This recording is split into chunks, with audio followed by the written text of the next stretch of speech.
আমরা যে প্রতিশ্রুতির ভিত্তিতে আসলে এই অভ্যুত্থানটি সংগঠিত করেছিলাম এবং আমরা বলেছিলাম আমরা কিন্তু শুধু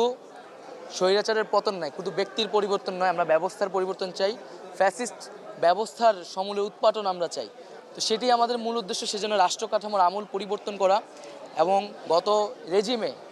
ফ্যাসিস্ট রেজিমে যে গণহত্যা, লুটপাট, দুর্নীতি রয়েছে তার সাথে যারা জড়িত তাদেরকে সাজা দেওয়ার ব্যবস্থা করা এবং অবশ্যই যে ফ্যাসিস্ট শেখ হাসিনাকে আমরা বাংলাদেশে ফিরিয়ে এনে গণহত্যার দায়ে দণ্ডিত করব এবং একটি সুষ্ঠু নিরপেক্ষ নির্বাচনের মাধ্যমে বাংলাদেশের গণতন্ত্রকে প্রতিষ্ঠা করা আমাদের এই অন্তর্বর্তী সরকারের প্রধান লক্ষ্যসমূহ হবে। অবশ্যই ছাত্র জনতার প্রস্তাবিত সরকারই কিন্তু অন্তর্বর্তীকালীন সরকার গঠিত হয়েছে এবং আমরা বাংলাদেশের অভিজ্ঞ দক্ষ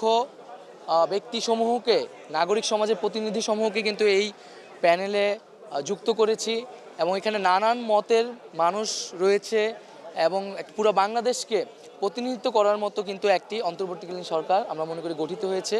অভিজ্ঞতার সাথে তারুণ্যের সংমিশ্রণ ঘটেছে এবং বৈষম্যবিরোধী ছাত্র আন্দোলন তথা এই অভ্যুত্থানকারী